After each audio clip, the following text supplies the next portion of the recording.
Hello everyone दोस्तों, welcome to this class. आज के इस वीडियो सेशन में हम बात करने वाले हैं हमारे कुछ एमसीक्यू क्वेश्चन की। तो उम्मीद करती हूँ कि आपको डेफिनेटली ये क्वेश्चंस अच्छे लगेंगे। सो वेल गाइस, आप लोगों को मेरी उम्मीद है कि आपको ये सेशन बहुत ज़्यादा अच्छा लगेगा। तो चलिए स्टार्ट करते हैं। बच्चे, पहला क्वेश्चन आता है, which among the following constitutional amendment act reduce the age of voting from 21 years to 18 years. मतलब बोला गया है, निम्नलिखित में से किस संविधान संशोधन अधिनियम ने मतदान की आयु को 21 वर्ष से घटाकर 18 वर्ष कर दिया। तो यहाँ पे आता है 59th अमेंडमेंट एक्ट, यानी कि 59th अमेंडमेंट एक्ट के थ्रू ऐसा हुआ। 80th अमेंडमेंट एक्ट यानी कि 60वें अनुसार संविधान संशोधन के थ्रू। 61st अमेंडमेंट एक्ट, ठीक है, या फिर आता है यानी कि 61वें या 62वें। तो 61वें संविधान संशोधन के तहत जो एक उम्र थी, ठीक है, मतदान की, पहले कितनी थी? 21 वर्ष, बाद में उसको कर दिया गया 18 वर्ष। ठीक है, तो ये बात याद रखिएगा। अगला क्वेश्चन आता है, तो ये कब किया गया था? 1989 में किया गया था, ये भी याद रखिएगा। तो यहाँ पे ये किसके द्वारा? लोकसभा के और लेजिस्लेटिव असेंबली के इलेक्शन के लिए इसे बदल दिया गया। Who among the following is the supreme commander of Indian arm forces. बोला गया है इंडियन आर्म फोर्सेस का सुप्रीम कमांडर कौन होता है? तो यहाँ पे है answer, president of India, Bharat के राष्ट्रपति होते हैं। Vice president of India, Bharat के उपराष्ट्रपति होते हैं। Prime minister of India, Bharat के प्रधानमंत्री होते हैं। डिफेंस मिनिस्टर ऑफ इंडिया, या फिर भारत के डिफेंस मंत्री होते हैं। तो देखिए, निम्नलिखित में से भारतीय सशस्त्र बलों का सर्वोच्च कमांडर जो होते हैं वो प्रेसिडेंट होते हैं, याद रखिएगा। अगला सवाल आता है, लिखा गया है, India's president is head of the Indian state, first citizen of India and supreme commander of Indian arm forces. देखिए, अगला क्वेश्चन आता है, which fundamental right can not be suspended even during an emergency. आपातकाल के दौरान भी इनमें से कौन सा मौलिक अधिकार है जो कभी भी निलंबित नहीं होता? इन केस ऑफ आपातकाल भी वो निलंबित नहीं होता। तो आपके ऑप्शन है राइट टू स्पीच, यानी कि भाषण का अधिकार, यानी कि अभिव्यक्ति की स्वतंत्रता, जो भारतीय संविधान के आर्टिकल 19A में दी गई है। दूसरा आता है राइट टू रिलीजियस, धर्म की स्वतंत्रता। धर्म की स्वतंत्रता 25 से 28 तक दी गई है। समानता का जो अधिकार आता है, ये कौन सा आर्टिकल में आता है समानता का अधिकार? तो ये दिए गए हैं आर्टिकल 14 से लेकर 18 तक इन्हें डिफाइन किया गया है।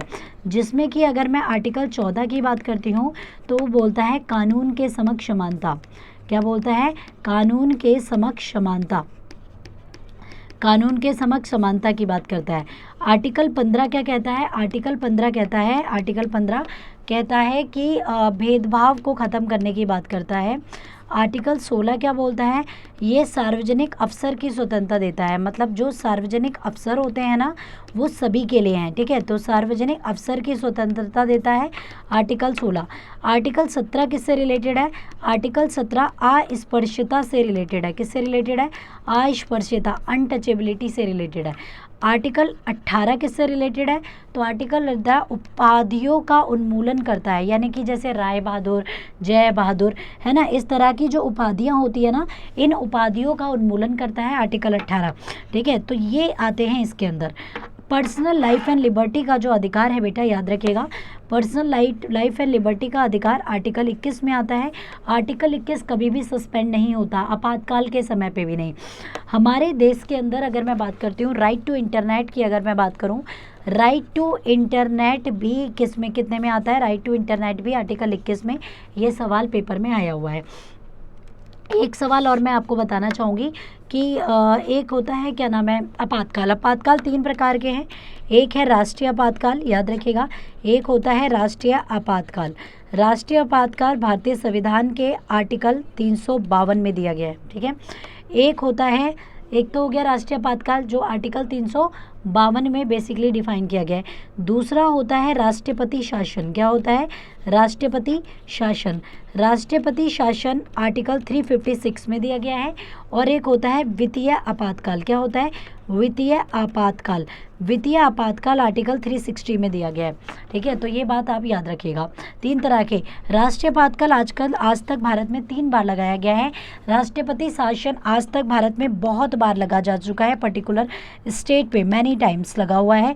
और ये आज तक भारत में कभी नहीं लगा। अगला क्वेश्चन आता है, the fundamental duties are mentioned in, मौलिक कर्तव्यों को कहाँ पर मेंशन किया गया है? तो भाग 4A में किया गया है, भाग 4 में, भाग 3 में, या शेड्यूल मतलब अनुसूची में? तो भाग 4A में किया गया है। भाग 4A में आती हैं मौलिक कर्तव्य जो भारतीय संविधान के अनुच्छेद 51A में डिफाइन की गई हैं। ठीक है। भाग 4 में DPSPs आते हैं, directive principle of state policy आते हैं, जो अनुच्छेद 36 से लेकर 51 तक डिफाइन किए गए हैं। भाग 3 में मौलिक अधिकार आते हैं, याद रखिएगा, भाग 3 में मौलिक अधिकार आते हैं। ठीक है, मौलिक अधिकार आते हैं जो कि आर्टिकल 12 से लेकर 35 तक दिए गए हैं। अगला क्वेश्चन आता है, which of the following article of Indian constitution contain fundamental duties? भारतीय संविधान के किस अनुच्छेद में मौलिक कर्तव्यों को दिया गया है? मौलिक कर्तव्यों को 51A में दिया गया है, याद रखिएगा। 1976 में भारत के संविधान में जोड़े गए थे। टोटल 12 मौलिक कर्तव्य हैं, ये भी याद रखिएगा। टोटल कितने मौलिक कर्तव्य हैं? 12 मौलिक कर्तव्य दिए गए हैं। सो गाइस, टोटल मौलिक कर्तव्यों की जो संख्या है वो कितनी है? 12 मौलिक कर्तव्य भारतीय संविधान में हैं टोटल मिलाकर। ठीक है, तो ये बात याद रखिएगा। आगे बढ़ते हैं, कुछ और करेंगे। तो इसमें मैं बता दूं, 1976 में 42वें संविधान संशोधन के द्वारा ये किया गया था, ये भी याद रखिएगा। ये संविधान संशोधन कौन सा था? ये 42वां संविधान संशोधन था, जिसमें कि भारत की प्रस्तावना में भी चेंजेस करे गए थे। किसमें करे गए थे? भारत की प्रस्तावना में भी चेंजेस करे गए थे, जो कि भारत की प्रस्तावना में 3 बड़े शब्द जोड़े गए: धर्मनिरपेक्षता, अखंडता, और एक और वर्ड जोड़ा गया था, धर्मनिरपेक्षता, अखंडता और समाजवादी। अगला सवाल आता है, which of the following are the fundamental duty? इनमें से कौन सी फंडामेंटल ड्यूटी है? सेफगार्ड पब्लिक प्रॉपर्टी, सार्वजनिक संपत्ति की सुरक्षा, protecting the sovereignty, integrity and unity of India, Bharat की संप्रभुता, अखंडता और एकता को बनाए रखना। प्रोटेक्टिंग मतलब नष्ट नहीं करना, प्रोटेक्टिंग। ठीक है, बनाए रखना, बनाए, वहाँ गलत लिखा बेटा, बनाए रखना। Developing scientific temper and humanism, वैज्ञानिक सोच और मानवतावाद को विकास करना, या ऑल। तो इसका करेक्ट आंसर ऑल हो जाएगा। ये सब हमारी फंडामेंटल ड्यूटीज़ हैं। 12वीं फंडामेंटल ड्यूटी बहुत ज़्यादा इंपॉर्टेंट है। ये 86 कॉन्स्टिट्यूशनल अमेंडमेंट के द्वारा हुई थी। 6 से लेकर 14 साल के जो छोटे बच्चे होते हैं, उन बच्चों को कंपलसरी एजुकेशन के लिए 2002 में जोड़ी गई थी। ठीक है, तो ये याद रखेंगे, कब जोड़ी गई? 2002 में बेसिकली जोड़ी गई। Which of the following article of the Indian constitution contain the right to religious freedom? इनमें से कौन सा आर्टिकल धार्मिक स्वतंत्रता से संबंधित है? आर्टिकल 25 से 28, आर्टिकल से 29 से 30, आर्टिकल 32 से 35, 23 से 24। तो आर्टिकल 25 से लेकर 28 धर्म की स्वतंत्रता से संबंधित है। अगला क्वेश्चन आता है, the executive power of the union is vested in which one of the below? संघ की कार्यपालिका की शक्ति निम्नलिखित में से किस में निहित होती है? संघ की कार्यपालिका की शक्ति प्राइम मिनिस्टर में होती है, होम मिनिस्टर में होती है, वाइस प्रेसिडेंट में यानी कि उपराष्ट्रपति में होती है, या प्रेसिडेंट में होती है? तो संघ की कार्यपालिका की शक्ति जो निहित होती है वो भारत के राष्ट्रपति में होती है। अगला आता है, which one of the following article deal with the pardoning power of the president? निम्नलिखित में से कौन सा अनुच्छेद राष्ट्रपति की क्षमादान की शक्ति से संबंधित है? Article 71, article 74, 72, 75। तो आर्टिकल 72 इससे रिलेटेड है। देखिए, जब किसी भी व्यक्ति को एटलीस्ट फांसी तक की सज़ा हो जाती है तो उसकी फांसी की सज़ा माफ़ नहीं की जा सकती। माफ़ करने वाला व्यक्ति सिर्फ एक होता है और वो है भारत के राष्ट्रपति। अगर मान लीजिए किसी व्यक्ति को फांसी की सज़ा हो गई तो फांसी की सज़ा भले ही उसको हो गई पर लेकिन उसको माफ़ी नहीं मिलेगी। ठीक है, फांसी की सज़ा के बाद भी कोई उसे माफ़ी नहीं दे सकता एक्सेप्टेड प्रेसिडेंट। प्रेसिडेंट है पावर, प्रेसिडेंट के पास ही सिर्फ ये पावर होती है कि वो उसको माफ़ कर दें। प्रेसिडेंट के सिवा उसे कोई भी व्यक्ति माफ़ नहीं कर सकता, तो वो आर्टिकल 32 के तहत दे सकते हैं। The impeachment of president is carried by one of the following. राष्ट्रपति पर महाभियोग निम्नलिखित में से किसके द्वारा चलाया जाता है? तो अटर्नी जनरल के द्वारा, ठीक है, मेंबर ऑफ द लेजिस्लेटिव यानी कि विधायिका के सदस्य के द्वारा, पार्लियामेंट के द्वारा या प्राइम मिनिस्टर के द्वारा। तो ये पार्लियामेंट के द्वारा चलता है। और याद रखिएगा महाभियोग की प्रक्रिया आर्टिकल 61 में दी गई है। ये भी याद रखिएगा महाभियोग की प्रक्रिया किस में दी गई है? आर्टिकल 21। महाभियोग का मतलब होता है रिमूवल प्रोसेस ऑफ प्रेसिडेंट, मतलब रिमूवल प्रोसेस ऑफ प्रेसिडेंट, भारतीय मतलब राष्ट्रपति का रिमूवल प्रोसेस, ठीक है। तो इनका रिमूवल प्रोसेस इसमें आता है। Which of the following article deal with the tenure of the president. निम्नलिखित में से कौन सा अनुच्छेद राष्ट्रपति के कार्यकाल से संबंधित है? Article 53, article 56, article 55, 52। तो बच्चे आर्टिकल 56 राष्ट्रपति के कार्यकाल से संबंधित है, जिनका कार्यकाल 5 वर्ष का होता है। Which of the following article deal with the impeachment of the president. निम्नलिखित में से कौन सा अनुच्छेद राष्ट्रपति के महाभियोग से संबंधित है? आर्टिकल 65, आर्टिकल 62, 64 और 61। तो आर्टिकल जो राष्ट्रपति के महाभियोग से संबंधित है वो है आर्टिकल 61 महाभियोग से संबंधित। विच of the following true about the high court. निम्नलिखित में से हाई कोर्ट के संदर्भ में इनमें से कौन सा सही है? It has original and appellate जुडिक्शन। इसका मूल और अपीलीय क्षेत्राधिकार होता है, पहला। अगला आता है it enjoy the power of judicially review. इसे न्यायिक समीक्षा की शक्ति प्राप्त होती है। It act as the court of law. यह कानून के अदालत के रूप में कार्य करता है, या ऑल ऑफ दी अबव यानी कि उपरोक्त में सभी। तो करेक्ट आंसर जो हो जाएगा वो, अभी करंट में कितने हाई कोर्ट हैं? तो 25 हाई कोर्ट अभी करंट में हैं, ठीक है। तो अभी करंट में कितने हाई कोर्ट्स हैं? तो 25 हाई कोर्ट्स प्रेजेंट में हैं। At present how many high courts in their? तो 25 हाई कोर्ट्स इन देयर। अगला क्वेश्चन आता है which one of the following article deal with the appointment of जजेस। निम्नलिखित में से कौन सा अनुच्छेद न्यायाधीशों की नियुक्ति से संबंधित है? तो आर्टिकल 214, 217, 226, 216। तो 217 जो है न्यायाधीशों की नियुक्ति से संबंधित है, बल्कि आर्टिकल 114 जो है 24 जो है वो सुप्रीम कोर्ट, याद रखिएगा सुप्रीम कोर्ट, आर्टिकल 124 जो रिलेटेड है वो सुप्रीम कोर्ट की संरचना से संबंधित है।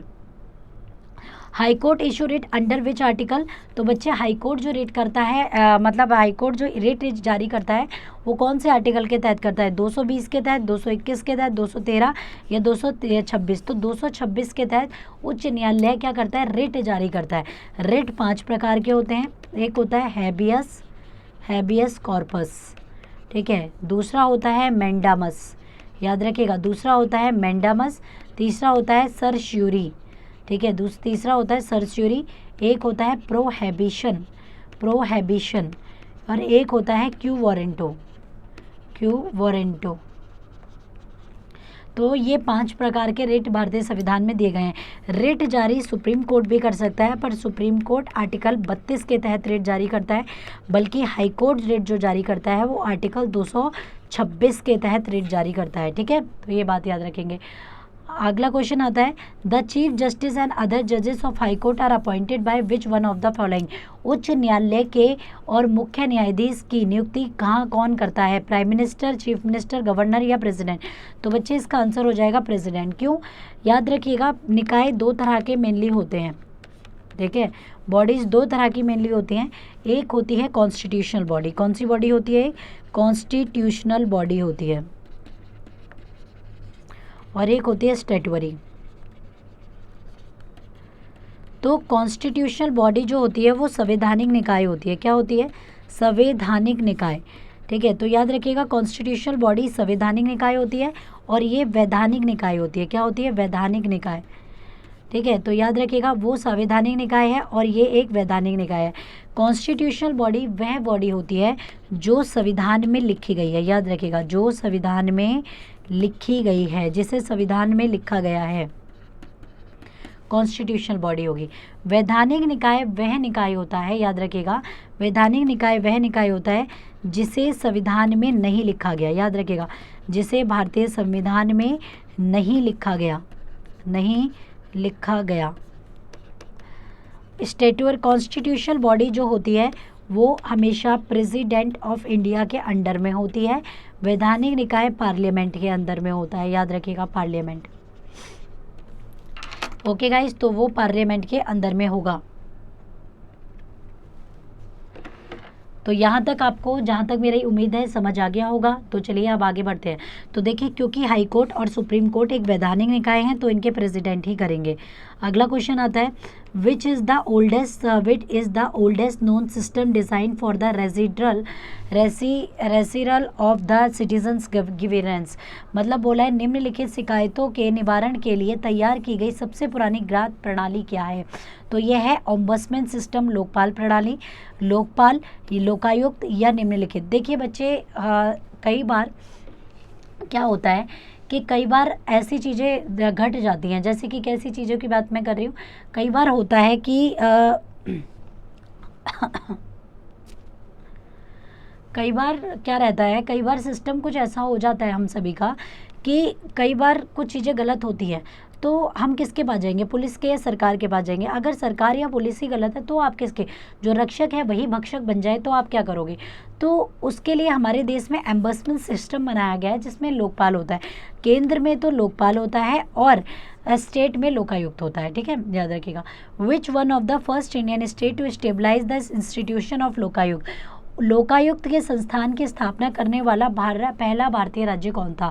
बिहार था, उत्तर प्रदेश था, आंध्र प्रदेश था या महाराष्ट्र। तो ये महाराष्ट्र था।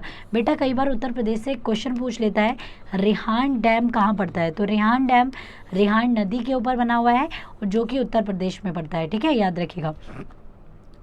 when did the Lokpal and Lokayukta act 2013 come into force. बोला गया लोकपाल और लोकायुक्त अधिनियम 2013 कब लागू किया गया था।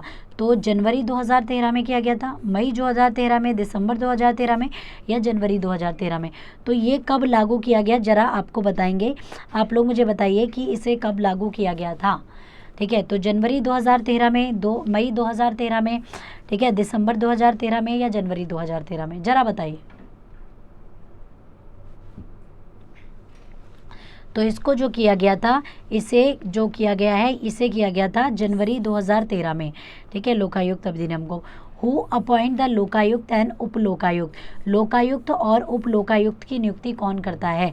गवर्नर ऑफ स्टेट, यानी कि गवर्नर ऑफ स्टेट, ये गलत लिखा है, यानी कि राज्यपाल करते हैं, किसी भी राज्य के राज्यपाल करते हैं पहला। चीफ मिनिस्टर यानी कि मुख्यमंत्री करते हैं। स्पीकर ऑफ लोकसभा, लोकसभा के स्पीकर करते हैं, या जजेस of the high court, high court के जज करते हैं। तो हमेशा याद रखिएगा लोकायुक्त और उप लोकायुक्त की नियुक्ति हमेशा गवर्नर के द्वारा की जाती है। तो करेक्ट आंसर हो जाएगा गवर्नर। और एक बात याद रखिएगा, यहाँ पर आप ये वर्ड देख रहे हैं स्पीकर ऑफ लोकसभा। एक क्वेश्चन आया था, धन विधेयक जो होता है ना, धन विधेयक का मतलब आर्टिकल कितना है। तो धन विधेयक का जो बेटा आर्टिकल होता है, आर्टिकल 110 के अंदर धन विधेयक आता है। और एएफएस यानी कि एनुअल फाइनेंशियल स्टेटमेंट, याद रखिएगा एनुअल फाइनेंशियल स्टेटमेंट जो होती है, एनुअल फाइनेंशियल स्टेटमेंट आर्टिकल 112 के तहत आती है, जिसे आप बजट भी कहते हैं।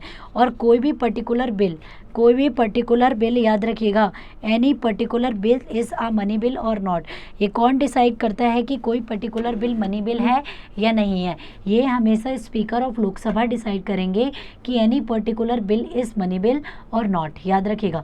तो ये हमेशा ये बात याद रखिएगा। अगला बोल रहा है,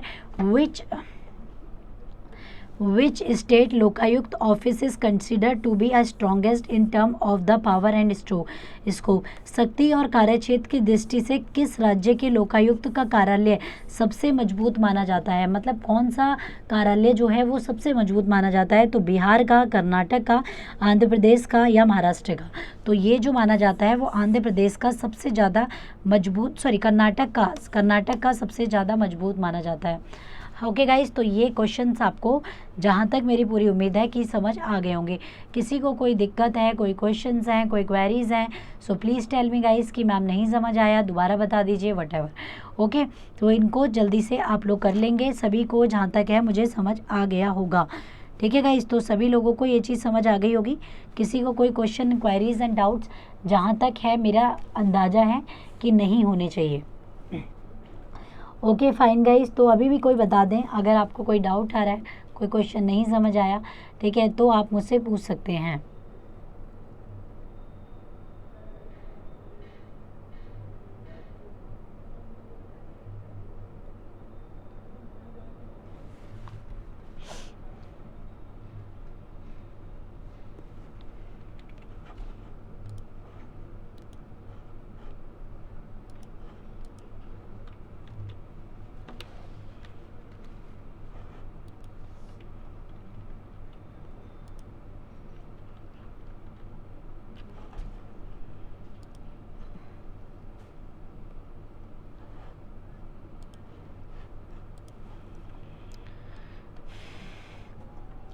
ओके गाइस, तो चलिए कुछ चीज़ें जो कि मैं अभी बात कर रही थी कि जो मुझे आपको बतानी है, तो उनके बारे में थोड़ा बात कर लेते हैं। देखिए अभी हमने बात करी थी रेट की, तो रेट की जब मैं बात करती हूँ तो रेट जारी करने का अधिकार जो होता है वो याद रखिएगा, रेट जारी करने का अधिकार दो लोगों को होता है, एक होती है सुप्रीम कोर्ट और एक होती है हाई कोर्ट।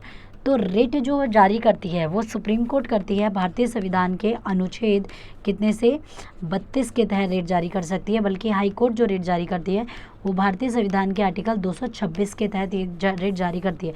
ये काफ़ी इंपॉर्टेंट क्वेश्चन है गाइस, ठीक है। तो कुछ चीज़ें और हम लोग यहाँ पे बात करने वाले हैं, कुछ the very most important thing is that, जैसे कि अभी मैं आपसे बात कर रही थी धन विधेयक। याद रखिएगा जो धन विधेयक होता है वो भारतीय संविधान के, याद रखिएगा भारतीय संविधान के आर्टिकल 110 में आता है। कभी भी देखिए बिल को प्रेजेंट करने का एक तरीका होता है, कोई भी बिल एक्ट कैसे बनता है, तो चलिए जानते हैं कि कोई भी बिल जो है वो एक्ट कैसे बनता है। एनी बिल एक्ट कैसे बनेगा। याद रखिएगा कोई भी चीज़ है जब तक वो बिल है वो देश में लागू नहीं होगी, वो लागू जब होगी जब वो एक्ट बनेगी। तो वो बिल से एक्ट कैसे बनती है, तो याद रखिएगा कोई भी बिल जो है वो सबसे पहले पार्लियामेंट में जाता है। कहाँ जाता है वो, पार्लियामेंट की में दो हाउसेस होते हैं, एक हाउसेस को कहते हैं लोकसभा और एक हाउस को कहते हैं राज्यसभा, ठीक है। तो पार्लियामेंट में दो हाउसेस होते हैं, एक कहलाता है लोकसभा और एक कहलाता है राज्यसभा। लोकसभा भारतीय संविधान के आर्टिकल 79 में आती है, राज्यसभा भारतीय संविधान के आर्टिकल 80 में आती है और ये भारतीय संविधान के आर्टिकल 81 में आती है। तो बेटा देखिए कोई भी बिल है वो पहले कहाँ जाता है, पार्लियामेंट जाता है। वो अगर मान लीजिए देश में पास करना है तो वो सबसे पहले कहाँ जाएगा,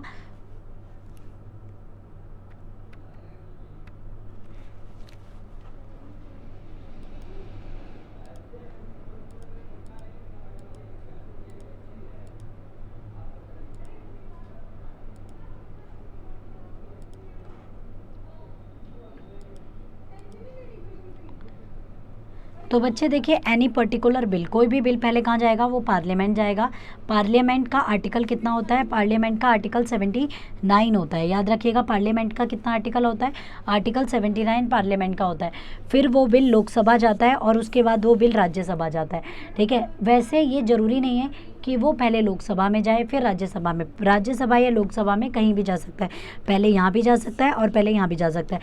तो पहले वो बिल यहाँ पे जाएगा और जब उस बिल को मेजॉरिटी मिल जाएगी यानी कि बहुमत मिल जाएगी तो वो बिल यहाँ से ट्रांसफ़र होके कहाँ चला जाएगा, मेजॉरिटी मिलने के बाद भारत के राष्ट्रपति के पास, प्रेसिडेंट के पास जाएगा। और प्रेसिडेंट क्या करेंगे, उस बिल को अगर वो पास कर देंगे, अगर प्रेसिडेंट ने उस बिल को पास कर दिया तो वो अब बिल नहीं रहेगा, अब वो एक्ट कहलाएगा। अगर मान लीजिए प्रेसिडेंट नॉट अप्रूव, प्रेसिडेंट ने उसे अप्रूव नहीं किया यानी कि पास नहीं किया, तो वो बिल क्या हो जाएगा, अब वो बिल क्या होगा, अब वो बिल तो पास नहीं हुआ। तो जब प्रेसिडेंट किसी भी बिल को पास नहीं करते तब क्या होता है, नॉट अप्रूव, पास ही नहीं किया बिल, ठीक है।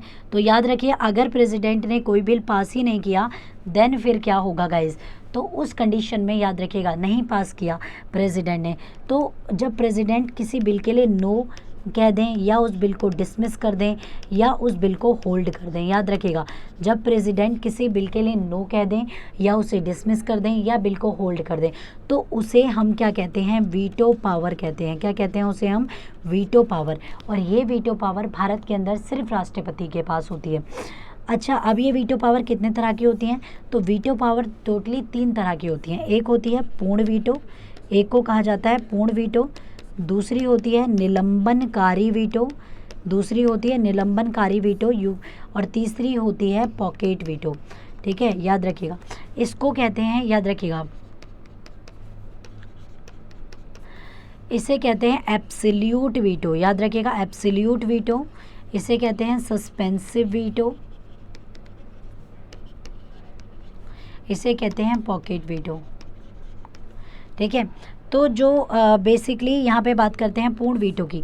तो जब हम बात करेंगे पूर्ण वीटो की, तो पूर्ण वीटो का मतलब होता है कि जब राष्ट्रपति के पास एनी पर्टिकुलर बिल, कोई भी बिल आए और उन्होंने उस बिल के लिए डायरेक्टली नो कह दिया कि वो पास ही नहीं कर ले, नो या नहीं कह दिया, यानी कि उस बिल को डिसमिस कर दिया, राष्ट्रपति उस बिल को पास नहीं कर रहे, तो वो एब्सोल्यूट वीटो कहलाती है। जब भी राष्ट्रपति बिल को पास नहीं करते हैं वो एब्सोल्यूट वीटो। निलंबनकारी वीटो का मतलब होता है राष्ट्रपति ने ना तो हाँ कहा है ना कहा है, उन्होंने उस बिल को रिकंसिडरेशन के लिए, याद रखिएगा, पुनर्अवलोकन के लिए कहाँ भेज दिया? पार्लियामेंट भेज दिया कि जाइए इस बिल को चेक करिए, रिकंसिडर करिए, पुनर्अवलोकन करिए। पुनर्अवलोकन के लिए कहाँ भेज दिया? पार्लियामेंट भेज दिया। अब पार्लियामेंट वो बिल जाएगा, उसमें चेंजेस होंगे, फिर वो दोबारा भारत के राष्ट्रपति यानी कि प्रेसिडेंट के पास आएगा। अब प्रेसिडेंट उस बिल को पास करना ही पड़ेगा, अप्रूव करना ही पड़ेगा, अगर वो बिल सेंट्रल का है तो। सेंट्रल का है तो उस कंडीशन में क्या होता है? निलंबनकारी वीटो का मतलब होता है जब राष्ट्रपति किसी बिल को पास ना करें और उस बिल को बिना पास करे ही क्या कर दे? रिकंसिडरेशन के लिए, सुधारात्मक कार्य के लिए वापस पार्लियामेंट भेज दें, तो उस कंडीशन में बिल पास नहीं होता है। पर लेकिन जब कंसिडरेशन करके आएगा तो पहली बारी में ही राष्ट्रपति बाध्य हैं उस बिल को पास करने के लिए, उन्हें पास करना ही पड़ेगा, चाहे या ना चाहे, चाहे उसमें चेंज हुआ या नहीं हुआ, क्योंकि पार्लियामेंट में दोबारा से मंजूरी मिलना बहुत कठिन होता है। पहली बारी में ही बड़ी मुश्किल से मिली होती है, अब तो फिर भी दूसरी बारी बात हो जाती है, तो दूसरी बारी में मंजूरी मिलना बहुत डिफिकल्ट होता है, इसीलिए वो बिल पास होगा नहीं होगा वो फिर अलग चीज़ पड़ जाती है। Is it clear guys?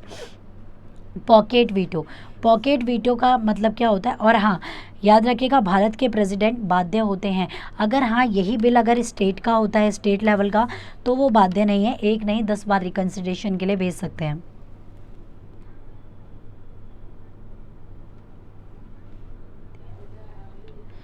अगला आता है पॉकेट वीटो। पॉकेट वीटो का मतलब होता है कि भारत के राष्ट्रपति ने बिल को कुछ पास वास कुछ नहीं किया, बस भारत के राष्ट्रपति ने क्या किया, मतलब अपनी इंडिया की बात कर रहे हैं, अपनी पॉकेट में रख दिया, यानी कि बिल को होल्ड कर लिया और ना तो हाँ कह रहे हैं और ना ही कह रहे हैं, ना कह रहे हैं। हमारे राष्ट्रपति चाहे जितने लंबे समय तक होल्ड कर सकते हैं, उन्हें कोई नहीं पूछेगा, बल्कि 10 डेज़ का टाइम होता है पॉकेट वीटो के कंडीशन में यूएसए के राष्ट्रपति के पास कि उन्हें 10 दिन के अंदर रिजल्ट सुनाना है। हमारे देश के राष्ट्रपति के पास कोई टाइम ऐसा नहीं दिया गया, इसीलिए कहा जाता है कि भारत के राष्ट्रपति की पॉकेट बहुत बड़ी है। अगला आता है बेटा, याद रखिएगा, जो धन विधेयक होता है, एक और बात याद रखिएगा, एक धन विधेयक प्लस एक संविधान संशोधन विधेयक। ठीक है, संविधान संशोधन विधेयक, तो संविधान संशोधन विधेयक, एक धन विधेयक और एक संविधान संशोधन विधेयक, ये दोनों एक ऐसे विधेयक होते हैं जिन पे राष्ट्रपति जी अपनी वीटो पावर का इस्तेमाल नहीं कर सकते, याद रखिएगा, नो। और भारत में संविधान संशोधन भारतीय संविधान के आर्टिकल 369 के तहत होते हैं। जितने भी संविधान संशोधन होते हैं वो आर्टिकल 369 के तहत किए जाते हैं। सो वेल, आई होप गाइज आपको ये मेरी सारी बातें समझ आ गई होंगी। तो किसी को कोई डाउट्स, कोई क्वेश्चंस, कोई क्लेरिफिकेशन चाहिए तो आप मुझसे मांग सकते हैं, पूछ सकते हैं। एक और क्वेश्चन था गाइज यहाँ पे, who appoint the Lokayukta and Upalokayukta. याद रखेंगे, अगर मान लीजिए सेंट्रल लेवल पे है, सेंट्रल लेवल पे है तो राष्ट्रपति जी प्रधानमंत्री जी के द्वारा बनते हैं, पर स्टेट लेवल पे है तो गवर्नर ऑफ स्टेट के द्वारा बनते हैं। याद रखिएगा, मतलब सिर्फ प्राइम मिनिस्टर नहीं, और भी बहुत सारे लोग होते हैं। बच्चे एक और बात याद रखिएगा, रिट जो होता है ना, रिट 5 प्रकार के होते हैं। एक होता है हैबियस कॉर्पस, याद रखिएगा, एक होता है हैबियस कॉर्पस, एक होता है मैंडामस, याद रखिएगा, एक होता है मैंडामस, एक होता है सरशुरी, ठीक है, सरशुरी, एक होता है क्यू क्यू वारंटो होता है और एक प्रोहिबिशन। ये टोटल 5 प्रकार के होते हैं। हाई कोर्ट भी जारी कर सकती है, सुप्रीम कोर्ट भी। हाई कोर्ट आर्टिकल 226 के तहत जारी करती है, बल्कि सुप्रीम कोर्ट आर्टिकल कितने के तहत जारी करता है? सुप्रीम कोर्ट आर्टिकल 32 के तहत। आर्टिकल 32 को B.R. अम्बेडकर ने, ये भी याद रखिएगा, B.R. अम्बेडकर जी ने heart and soul of Indian constitution भी कहा है। So well I hope guys कि आपको ये बात समझ आ गई है, डेफिनेटली क्लियर है। तो चलिए, आपको ये चीज़ें डेफिनेटली क्लियर हो गई हैं। तो गाइस अभी हमारा ये वीडियो यहीं पे ख़त्म करते हैं। और गाइस हमारे साथ हमारे टेलीग्राम ग्रुप में ज़रूर जुड़ेगा। टेलीग्राम में ग्रुप जुड़ना कंपलसरी है सभी स्टूडेंट्स के लिए, तो टेलीग्राम ग्रुप में ज़रूर जुड़े रहिएगा। और साथ ही साथ अगर आपको अच्छा लगा so subscribe, like and thank you so much guys with lots of love. Thank you.